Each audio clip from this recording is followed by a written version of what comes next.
لا إله إلا الله وحده لا شريك له أما بعد فأعوذ بالله من الشيطان الرجيم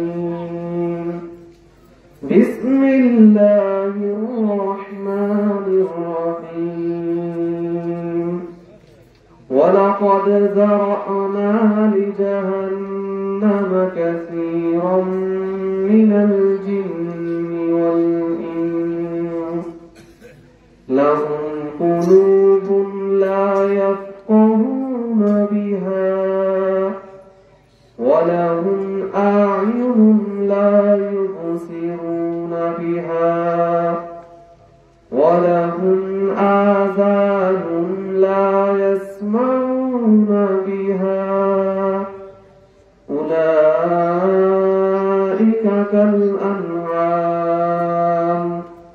بل هم أضل أولئك هم الغافلون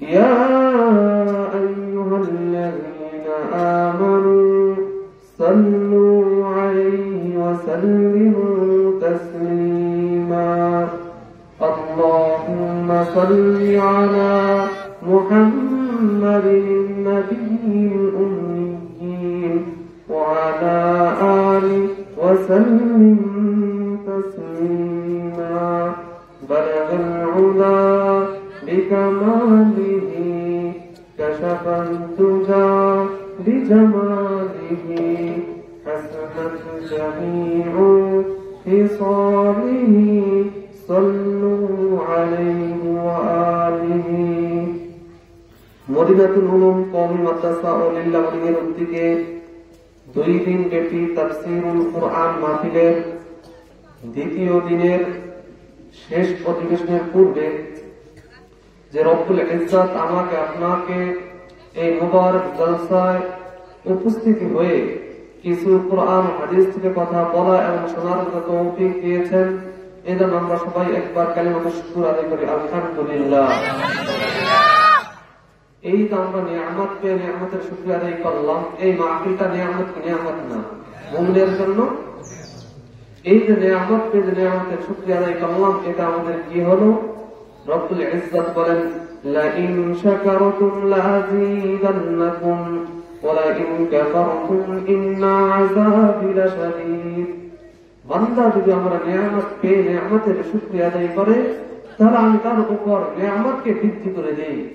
আর যদি বান্দা নিয়ামত পেয়ে আমার নিয়ামতকে কৃতজ্ঞতা আদায় না করে তাহলে আমি সেই নিয়ামতটা থেকে ছিনিয়ে দেই এবং তাকে শক্ত আঘাত দ্বারা পাকড়াও করবো। কি আঘাত দ্বারা পাকড়াও করবে? আযাব শাদীদ, শক্ত আযাব দ্বারা।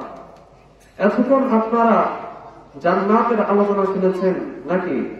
আমার একজন বয়ান করছে ইত্তেহাদুল মাদারিসুল কওমিয়া ওলার সভাপতি হযরত মাওলানা আনাস সাহেব জামান বরকত মাদিয়া, তিনি আপনাদের সম্মুখে অনেক বিষয়ে আলোচনা করেছেন, তার মধ্যে জান্নাতের আলোচনা করেছিলেন।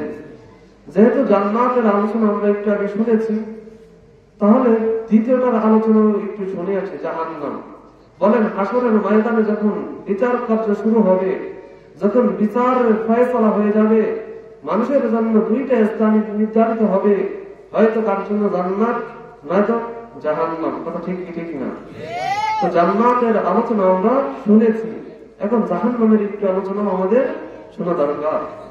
কোরআন কারীমের নীতি হলো যে কোরআন কারীম যে নীতিতে অবতীর্ণ হয়েছে, আমাদের সামনে কোরআন কারীম যে নীতি আছে, যেখানে রব্বুল ইজ্জত জান্নাতের আলোচনা করেছেন সাথে সাথে জাহান্নামের আলোচনা করেছেন। হয়তো আগে জান্নাতের আলোচনা করেছেন, পরে জাহান্নামের আলোচনা করেছেন, অথবা আগে জাহান্নামের আলোচনা করেছেন, পরে জান্নাতের আলোচনা করেছেন। 2টা আলোচনাকে একসাথে এনেছেন প্রায় জায়গায়। তো যেহেতু আমরা জান্নাতের আলোচনা শুনেছি, জাহান্নামের আলোচনা একটু শুনি। তো আমি বলেছিলাম নিয়ামতকে যদি নিয়ামতের কৃতজ্ঞতা আদায় না করা হয় তাহলে আল্লাহ কঠিন আযাব দ্বারা আমাদেরকে পাকড়াও করবেন। তাহলে বলুন জাহান্নামের আযাব কঠিন না নরম? কঠোর না নরম? কত কঠিন, কত কঠিন। রব্বুল ইজ্জত কুরআনুল কারীমে বলে কুল নারু জাহান্নাম আশাদ্দু হাররান। হে নবী আপনি বলে দিন জাহান্নামের আগুন প্রচন্ড গরম। প্রচন্ড কি ভাই? গরম। কতটা গরম? কতটা গরম? 1000 বছর পর্যন্ত যখন জাহান্নামের আগুনকে প্রজ্বলিত করা হলো, জ্বালানো হলো, তখন জাহান্নামের আগুন রং ধরেছিল লাল রং। কি রং? লাল কালারের রং। তারপর আবার 1000 বছর জাহান্নামের আগুনকে আবার প্রজ্বলিত করা হলো, জ্বালানো হলো। তারপর জাহান্নামের আগুনের রং ধরল সাদা রং। কি রং? প্রথমে ধরেছে লাল রং, তারপর 1000 বছর যখন এটাকে আরো হিট দেওয়া হলো, রং ধরেছে সাদা রং। তারপরও যখন সাদা রং আসলো, তারপরও জাহান্নামের আগুনকে প্রজ্বলিত করতে লাগলেন ফেরেশতারা। আল্লাহর আদেশে যখন আরো প্রজ্বলিত করা লাগলো, তখন জাহান্নামের আগুন এতটাই ক্ষিপ্ত হলো, এতটাই ভয়ঙ্কর রূপ ধারণ করলো যে জাহান্নামের রংটা হয়ে গেল কালো। কি রং ভাই? আগুনের রং কালো হয়েছে। দুনিয়ার আগুনের সিস্টেম হলো, আপনি যদি অন্ধকারে আগুন ধরেন তাহলে খুব আলোকিত হয় কি হয় না? ধরেন আপনার ঘরে কারেন্ট নাই, কারেন্ট চলে গেছে, আলোর জন্য মোমবাতি জ্বালালেন, মোমবাতিতে আগুন জ্বলে কি জ্বলে না? যদি আগুন জ্বলে তাহলে অন্ধকার দূর হয় কি হয় না? দুনিয়ার নিজাম হলো, যদি অন্ধকারে আগুন জ্বালানো হয়, মোমবাতি জ্বালানো হয় অথবা মশাল জ্বালানো হয়, যাই জ্বালানো হোক না কেন, হারিকেন জ্বালানো হয়, তাহলে অন্ধকার দূরীভূত হয়ে যায়। কিন্তু জাহান্নামের আগুনটা হলো ভাই এমন, যেটাকে যখন স্পিড দেওয়া হলো, এতটাই স্পিড দেওয়া হচ্ছে যে আগুনটা অন্ধকার হয়েছে। জাহান্নামের আগুন এতটাই অন্ধকার হয়েছে যে এটা আলো দেয় না, এটা বরং আরো অন্ধকারকে বৃদ্ধি করে। কি করে? অন্ধকারকে আরো বৃদ্ধি করে দেয়। দুনিয়ার আগুন যে জায়গায় আলোকিত করে, জাহান্নামীদেরকে খোলানো হবে, আগুন দ্বারা জাহান্নাম আলোকিত হবে না, বরং আরো অন্ধকারে আচ্ছাদিত হবে। জাহান্নামের আগুন এরকম এতটা ভয়ঙ্কর। এই যে যারা জাহান্নামে যাবে তাদেরকে আল্লাহ খাওয়ান দিবেন কি দিবেন না? আপনারা একটু আগে আলোচনায় শুনেছেন যে জান্নাতে গেলে জান্নাতীদেরকে কেমন ফল দেওয়া হবে, খাওয়া দাওয়া শুনছেন কি শোনেন নাই? তো জান্নাতীরাও যেমন সুন্দর আপ্যায়ন করা হবে, সুন্দর ফল ফুল দেওয়া হবে, জাহান্নামীদেরকেও আল্লাহ খাবার দিবেন। কিন্তু খাবারটা কেমন একটু শুনতে মনে চায়? কেমন খাবার দিবেন জাহান্নামীদেরকে? তাদেরকে কেমন খাবার দিবেন? রব্বুল ইজ্জত কোরআনে কারীমে বলেন, জাহান্নামীদের খাবারের ব্যাপারে বলে, ইন্নাশ শাজারাতা যাক্কুম তুআমুন আসীম, নিশ্চয়ই যাক্কুম ফল পাপিষ্ঠদের খাবার হবে। কাদের খাবার হবে ভাই? জোরে বলেন, কাদের খাবার? জাহান্নামীদের খাবার। জান্নাতে যেমন আপনাদেরকে ফলমূল দেওয়া হয়, নাজ নেয়ামত দেওয়া হবে, ঠিক তেমনি ভাবেও জাহান্নামে দেওয়া হবে যাক্কুম ফল। এই ফলটা কেমন ফল যে মানুষ জাহান্নামীরা জাহান্নামের মধ্যে যাক্কুম ফল খাবে? এই ফলের ক্রিয়াটা কেমন হবে, খাওয়ার ফলে তার অ্যাকশনটা কেমন হবে, সেটা রব্বুল ইজ্জত বলেন, কাল মুহলি ইয়াদলি ফিল বুতুন কাগিলিন হামিম। তার গলিতে তামের মতো পেট ফুলতে থাকবে। পেট কি থাকবে? যেমন ফুটান্ত পানি। ফুটান্ত পানি আপনারা দেখেন না? গ্যাসের চুলায় অথবা লাঠিতে যদি পানি ফুটান, ওই পানিটা খাইলে কেমন হবে বলেন তো? পানি হালকা গরম করলে খাওয়া যায়, কিন্তু যে ফুটান্ত হয়, পানি টকবক করে ফুটতে থাকে, ওটা খাইলে নারী বলে অবস্থা থাকবে? থাকবে? তো জাহান্নামের যাক্কুম ফলটা এমন যে এইটাকে খাবে, খাওয়ার সাথে পেটে ফুটান্ত পানির মতো উত্তাপ ফুটতে থাকবে, জাহান্নামীদের নারী বলে ফুটতে থাকবে। এই হলো যাক্কুম ফল। কি ফল? যাক্কুম ফল। শুধু যাক্কুম ফলে জাহান্নামীদের খাবার হবে না, আরো দুইটা জিনিস জাহান্নামীদের খাবার হবে, ইল্লা হামিমান ওয়া গাসসাকা। এক ফুটান্ত পানি। জাহান্নামীরা যখন তৃষ্ণার্ত হবে, এতটাই পিপাসিত হবে, পানি পানি বলে চিৎকার করবে, তখন জাহান্নামীদেরকে খাবারের জন্য দেওয়া হবে হামিমান ওয়া গাসসাকা। হামিম ফুটান্ত পানি। কি পানি ভাই? ফুটান্ত পানি। শীতল পানি দেওয়া হবে না, এমন পানি দেওয়া হবে না যে পানি দিলে কলিজা জুড়ে যায়। এখন যদি প্রচন্ড গরম হয়, এত গরম পড়ে, তখন আমরা পানি পান করি কি করি না? পানি পান করলে আত্মাটা তৃপ্ত হয় না? আমাদের যে তৃষ্ণা থাকে, তৃষ্ণা মিটে যায়। কিন্তু জাহান্নামীদেরকে এমন পানি দেওয়া হবে না, তাদেরকে পানি দেওয়া হবে ফুটান্ত পানি। আর কি দেওয়া হবে সাথে? বলিত পুঁজ। কি দেওয়া হবে? পুঁজ দেওয়া হবে। জাহান্নামীদের খাবার পুঁজ হবে, গরম পানি হবে। এক নম্বর খাবার হবে জাক্কুম ফল, কাটান্ত জাক্কুম ফল। 2 নম্বর খাবার হবে ফুটান্ত পানি। 3 নম্বর খাবার হবে কি ফুটান্ত পুঁজ। জাহান্নামীদের শরীর থেকে যেই পুঁজ বের হবে জাহান্নামীদেরকে খাবার হিসাবে সেই পুঁজ দেওয়া হবে। তো এই জাহান্নাম কারা যাবে? জাহান্নাম কেমন জায়গা? কোরআনের রব্বুল ইজ্জত বলেন মাওয়াহুম জাহান্নাম ওয়া বিসাল মিহাদ, তাদের ঠিকানা হলো জাহান্নাম। আর জাহান্নাম কতই না নিকৃষ্ট।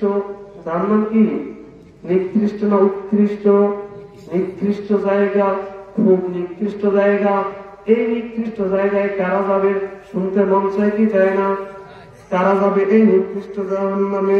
তাদের পরিচয় বর্ণনা করতে গিয়ে রব্বুল ইজ্জত কুরআনে কারীমে তাদের পরিচয় দিয়ে দিলেন। 1 নম্বর যে জাহান্নাম যাবে ومن يعص الله ورسوله ويتعد حدوده يدخله نارا خالدا فيها ولهم عذاب مهين। যারা জাহান্নামে যাবে তাদের 1 নম্বর পরিচয় হলো তারা ওই সমস্ত লোক যারা ومن يعص الله ورسوله, যারা আল্লাহ এবং তার রাসূলের নাফরমানি করে। কি করে ভাই? আল্লাহ এবং তার রাসূলের নাফরমানি করে। তো জাহান্নামে যাবে তারা যারা আল্লাহ এবং রাসূলের নাফরমানি করে। আল্লাহর নাফরমানি কিভাবে করে? 1 নম্বর আল্লাহর নাফরমানি করে যে আল্লাহর উপর ঈমান না আনা, এটাই কি 1 নম্বর নাফরমানি। লোকমান হাকিম তার পুত্রকে উপদেশ দিতে গিয়ে বলেন, শিরকের ব্যাপারে বলতে গিয়ে বলেন যে ইন্না শিরকা লাযুলমুন আযীম। শিরক হলো কি ভাই? বড় জুলুম। কি জুলুম? বড় জুলুম আপনাদেরকে বুঝাই। ধরেন আপনি যে টাকা পয়সা উপার্জন করেন আপনার ঘরের জন্য কিনা, এখন আপনার উপার্জিত পয়সা খেয়ে আপনার স্ত্রী, আপনার ছেলে, বাল বাচ্চা যদি আপনার বিরুদ্ধে যায় তখন আপনার কেমন লাগবে ভাই? কেমন লাগবে? যাদের জন্য মাথার ঘাম পায়ে ফেলান, এত কষ্ট করেন, রোদ্রতে পুরো পিঠটাকে ছাই করেন, বৃষ্টিতে ভেজে নিজের অবস্থা নিজের গায়ে ঠান্ডা জর্দি নিয়ে আসেন, তারপর পরিবারের মুখে 1 লোকমা খাবার দেওয়ার জন্য দিন রাত পরিশ্রম করে দেন, তারপরে যদি ওই পরিবার আপনার সাথে নিমখারামি করে তাহলে কেমন লাগে? কেমন লাগবে? যে আল্লাহ বলেন আমি তোদেরকে নিয়ামত দেই, তোদেরকে খাওয়াই, তোদেরকে পালি, শোন রাখ তোরা যদি আমার সাথে শিরিক করিস ইন্নাহু মান ইউশরিক বিল্লাহ ফাকাদ হারামাল্লাহু আলাইহিল জান্নাহ। শোন রাখ তোরা যে আমার নিয়ামতকে ভক্ষণ করস, একটা কথা ভালো করে শোন রাখ, তোরা যদি আমার সাথে শিরিক স্থাপন করস, আমার সাথে শরীক করস, তাহলে আমি তোমাদের উপর জান্নাতকে হারাম করে দিব। কিসে হারাম করে দিবে? জান্নাতকে হারাম করে দিবে। যারা জাহান্নামে যাবে তাদের 1 নম্বর পরিচয় হলো তারা আল্লাহ ও তার রাসূলের সাথে কি করে ভাই? নাফরমানি করে।